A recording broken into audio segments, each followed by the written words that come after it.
Olá, nosso querido aluno do nosso Pré-ENEM Legal. Eu sou o professor Douglas e hoje vamos dar continuidade às nossas aulas de Física. Acompanhem comigo. Hoje vamos falar sobre as leis de Newton. A respeito das leis de Newton, precisamos entender um conceito que falamos na nossa última aula, que é um conceito de força. Quando eu me refiro a uma força, essa força ela é caracterizada como uma grandeza vetorial, pois ela possui módulo, direção e sentido. Quando eu me refiro à palavra módulo, estou me referindo a um valor numérico. Porém, quando eu me refiro à direção, essa direção ela tanto pode se dar de forma horizontal, como também vertical. Já o sentido, ele é mais um sentido baseado nas rosas dos ventos, norte, sul, leste, oeste, ou esquerda, direita, frente, trás. Dando continuidade, a gente observa que por se tratar de uma grandeza vetorial, essa grandeza vetorial ela é representada com uma seta acima. No caso da força, vai ser um F com uma setinha acima. E a força ao qual nos referimos aqui, ela é medida em Newton. A gente observa que essas forças elas podem ser medidas baseadas no seu empuxo. Tá? Então, quando eu me refiro a forças com mesma direção e mesmo sentido, a gente pode fazer uma operação matemática, que seria a operação de soma. Como a gente pode observar, essas forças são representadas com a setinha em cima, por indicar uma grandeza vetorial. Tomando como exemplo a imagem nesse slide, a gente observa que temos uma força que está sendo aplicada por um homem de 80 newtons e uma força que está sendo aplicada por um outro homem de 100 newtons. Fazendo a soma dessas duas forças, teremos a força resultante, que vai ser um total de 180 newtons. Em alguns casos, essas forças elas podem estar em sentidos opostos, sentidos contrários, porém na mesma direção. Vale lembrar que, quando eu me refiro à direção, estou falando horizontal ou vertical. Observem que a direção que está sendo aplicada é a direção horizontal e os sentidos são opostos. Então, neste caso, quando temos sentidos opostos, utilizamos a operação de subtração. Observa-se que eu tenho uma força maior, que está sendo aplicada com 100 newtons, e uma força menor, de 80 newtons. Fazendo essa subtração, teremos a nossa força resultante sobre essa corda, que é um total de 20 newtons. Em alguns casos, essa direção ela não pode estar sendo submetida sobre a mesma direção. Então, temos casos que podemos medir forças quando temos direções contrárias. Quando isso acontecer, podemos tomar como exemplo esse desenho que está sendo mostrado agora, de duas pessoas puxando um barco em direções opostas. Quando isso acontece, vamos utilizar o que a gente conhece na matemática como Teorema de Pitágoras. Para quem já acompanhou as aulas de matemática, observa-se que lá na matemática temos um teorema muito famoso, conhecido como Teorema de Pitágoras. Eu particularmente prefiro chamar de Teorema de Pitt, para criar uma certa intimidade.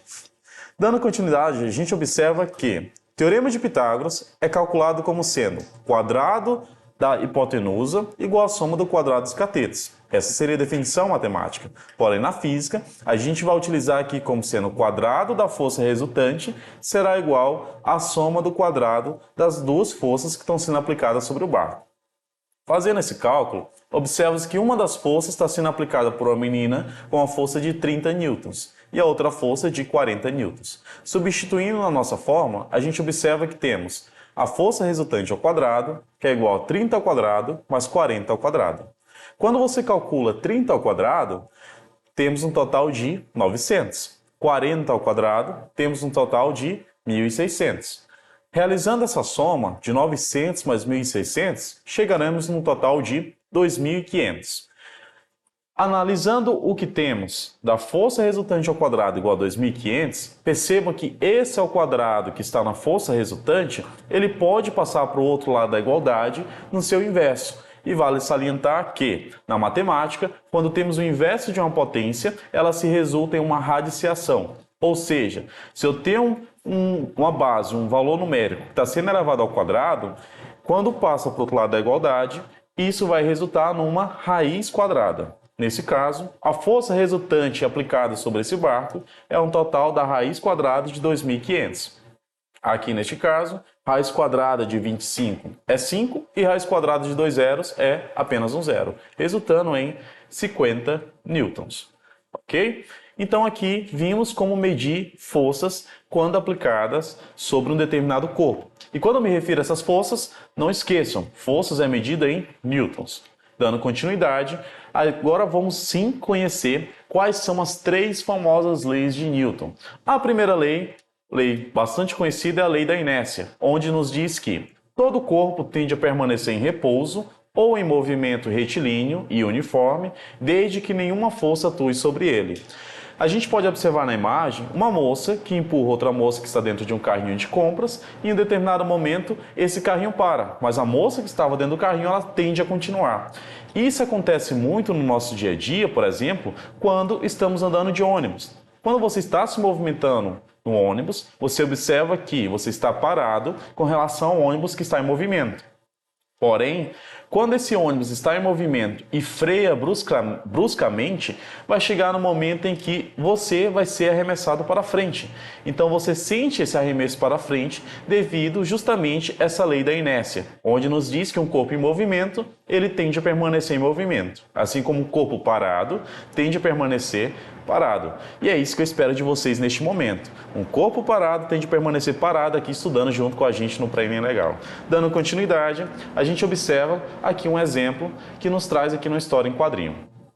Aqui temos uma história em quadrinho que nos traz o Garfield, o gato conhecido também na matemática, né? Então temos aqui, você é preguiçoso, e o gato responde em pensamento, não, estou conduzindo uma experiência científica. E o moço começa a chamar ele de preguiçoso novamente. E ele não, ele insiste nos seus pensamentos. Estou testando a primeira lei da física. E preguiçoso, preguiçoso, preguiçoso. Até que o Garfield, em seus pensamentos, responde: os corpos em repouso tendem a permanecer em repouso. Na letra A, nos pergunta: em que lei da física Garfield está pensando? Percebe que acabamos de comentar sobre a lei conhecida como lei da inércia, né? E na letra B, ele complementa. A lei que aparece no último quadrinho está incompleta, deu seu enunciado completo. Aqui no último quadrinho, Garfield fala que corpos em repouso tendem a permanecer em repouso. E, para completar, temos também que corpos em movimentos tendem a permanecer em movimento. Então essa foi a primeira lei de Newton. A nossa segunda lei de Newton, conhecida como o princípio fundamental da dinâmica, ela nos diz que a aceleração que um corpo adquire é diretamente proporcional à força resultante que atua sobre ele e que tem a mesma direção e o mesmo sentido dessa força. Ou seja, a força ela será proporcional à aceleração. Quanto maior a força, maior a aceleração. Quanto menor a força, menor a aceleração. E aqui no princípio fundamental da dinâmica, temos uma fórmula matemática conhecida como sendo a força, que será igual a massa vezes a aceleração. Perceba que a força-aceleração ela tem uma setinha em cima, ou seja, são grandezas vetoriais, enquanto a massa ela não tem uma setinha em cima, ela é apenas uma grandeza básica da física. Então, no caso, a força é medida em newtons, massa medida em quilogramas e aceleração medida em metros por segundo ao quadrado. Vejamos um exemplo. O objeto da figura abaixo tem massa de 2 kg e está submetido às forças indicadas na figura. Qual é a sua aceleração? Percebe que acabamos de aprender como calcular a força, né, mediante os seus sentidos, sejam eles opostos ou não. No caso dessa imagem, observamos que temos duas forças que estão no mesmo sentido e uma força que está no sentido oposto, tá? Para resolver isso, temos de lembrar que, de como o fato de essas forças estarem sobre a mesma direção, a gente vai apenas, primeiro, somar as duas forças que estão no mesmo sentido, que seria ali 3 mais 2 newtons, e depois subtrair a força que está no sentido oposto. Então, 3 mais 2 nos resulta em 5, menos 1, teremos como resultado 4 newtons. Dessa forma, podemos calcular qual que vai ser a aceleração. Se a força é 4 newtons e a massa desse objeto é de 2 kg, temos ali esse 2 multiplicado pela aceleração. Se temos uma multiplicação de um lado da igualdade, para levar para o outro lado da igualdade, ela vai o inverso da multiplicação, que é a nossa divisão. Dessa forma, a aceleração será igual a 4 dividido por 2, que vai nos resultar em 2 metros por segundo ao quadrado. E assim a gente encontra, o que a gente conhece como a segunda lei de Newton. Agora, vamos para a terceira lei de Newton, uma lei muito conhecida, e que muita gente faz no seu dia a dia, porém nunca relaciona com a física. Agora vamos conhecer no seu estado físico. A toda ação corresponde a uma reação de mesma intensidade e direção, mas sentidos opostos. Ou seja, se um corpo A atua uma força sobre um corpo B, o corpo B ele vai atuar uma força sobre o corpo A na mesma intensidade e direção, mas sentidos opostos. A gente pode observar nessa imagem que temos um homem arremessando uma garrafa, porém essa garrafa está cheia de líquido. A partir do momento que ele arremessa essa garrafa sobre uma parede de concreto, observa-se que essa garrafa ela vai voltar no mesmo sentido, só que com a mesma intensidade e direção ao qual foi lançada. A gente pode fazer esse experimento de ação e reação também quando você dá um soco na parede. A partir do momento que você soca a parede, você vai sentir a sua mão doer. E isso se dá em condição da terceira lei de Newton, que é ação e reação. Toda ação tem uma reação mediante a mesma intensidade e mesma direção. Vejamos agora um exemplo sobre isso. No mês de abril de 2023, foi lançado a Starship, que era na empresa SpaceX, de Elon Musk. Eles lançaram com sucesso o foguete conhecido como Starship, considerado o foguete mais poderoso da Terra. Nesse caso, esse foguete, a gente observa que para que ele seja lançado, ele tem propulsores que dão um impulso para baixo, enquanto o foguete ele é lançado para cima, ou seja, trazendo como exemplo o modelo de ação e reação. Mas como que isso é cobrado no Enem? Vamos acompanhar agora uma questão que nos traz lá no nosso livro de Ciências da Natureza, do primeiro ano, na página 82, questão 1. Observa o infográfico abaixo que demonstra o funcionamento da turbina de um avião. A gente observa que nesse caso, esse avião, ele é submetido a um corpo, com uma ventoinha que gira em alta velocidade para colocar no ar. Ao mesmo tempo, esse ar coletado ele é direcionado e esse volume é reduzido em até 30 vezes. No combustível, o ar comprimido ele é misturado com o combustível aquecido a 2.000 graus Celsius. A partir disso, na turbina, até que ela seja descomprimida, é expelida em alta velocidade, gerando um impulso para locomover o avião. Então, assim como vimos na parte do foguete, isso também funciona para turbinas de avião. Para que o avião ele saia da parte terrestre, e chegue ao ar, ele precisa ter um impulso. E esse impulso se dá em condição justamente da terceira lei de Newton, que é a lei da ação e reação. Analisando a questão, ele nos diz que, de acordo com o infográfico, o princípio físico que possibilita a locomoção do avião é o princípio da inércia, será? Claro que não. Princípio da conservação do momento? Não, a gente não chegou a ver isso. Princípio da ação e reação? Exatamente. Acabamos de ver que para que um avião ele saia, ele precisa ter um impulso. E esse impulso é causado pela ação e reação. Temos os nossos outros distratores, que é o princípio da conservação de energia, não pode ser, porque não está conservando energia, e tem o princípio da impenetrabilidade dos corpos. Esse princípio não existe. Então, dando continuidade, vamos ver uma outra questão que trata a respeito das leis de Newton. Na questão 9, agora na página 87, temos que a realização do terceiro seminário DENATRAN de Educação e Segurança do Trânsito foi uma oportunidade especial para o diálogo e reflexão sobre um tema que tem salvado milhares de vidas no Brasil e no mundo, que é o chamado cinto de segurança e cadeirinha. Profissionais de todas as regiões brasileiras contribuíram com as discussões que são geradas nesse seminário. Foram dias proveitosos que marcaram definitivamente os participantes, seja pelo nível técnico dos assuntos abordados, seja também pela adesão e comprometimento demonstrados. A gente observa que essa questão, do ponto de vista das leis de Newton, o cinto de segurança é importante aliado na segurança no trânsito. Por quê? Recomendo que você pause o vídeo e tente resolver a questão, para então retorne ao vídeo e possamos resolvê-los juntos. Aqui na letra A, ele nos diz que impede a inércia de repouso quando o carro arranca. Observa-se que durante a nossa aula a gente comentou a respeito de você estar em movimento dentro de um ônibus, que quando esse ônibus freia bruscamente, você é arremessado para frente. Aqui, esse cinto de segurança, ele surge como uma forma de evitar que isso aconteça. Será que a letra A impede a inércia de repouso quando o carro arranca? Ou a letra B, diminui a troca de forças entre o passageiro e o carro em caso de colisões? Na letra C, também temos que recebe parte da força que seria destinada ao passageiro em caso de colisão. Na D, nos diz que impede a inércia de movimento em caso de paradas bruscas. E na letra E, nos fala que prende o motorista ao carro em caso de capotamento. E aí, o que podemos marcar aqui? Neste caso, baseado no que a gente acabou de estudar a respeito das leis de Newton, vamos marcar aqui como gabarito a alternativa correta, letra D.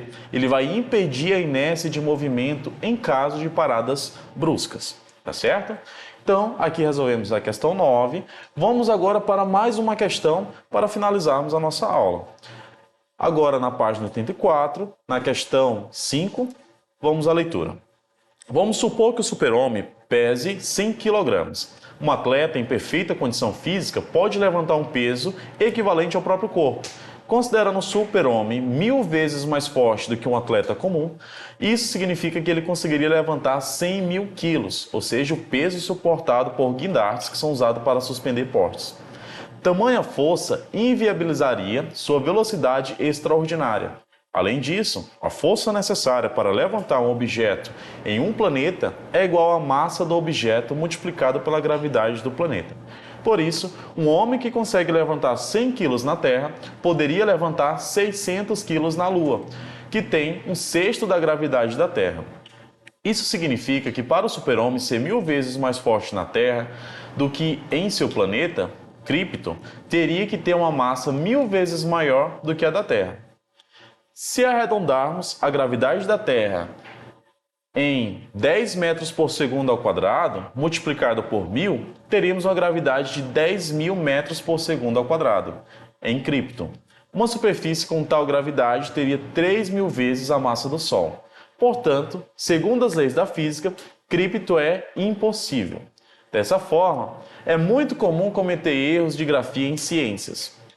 Nem os textos de divulgação científica ficam isentos disso. No texto é possível localizar alguns erros gramaticais de acordo com as unidades de medidas que são trabalhadas na física.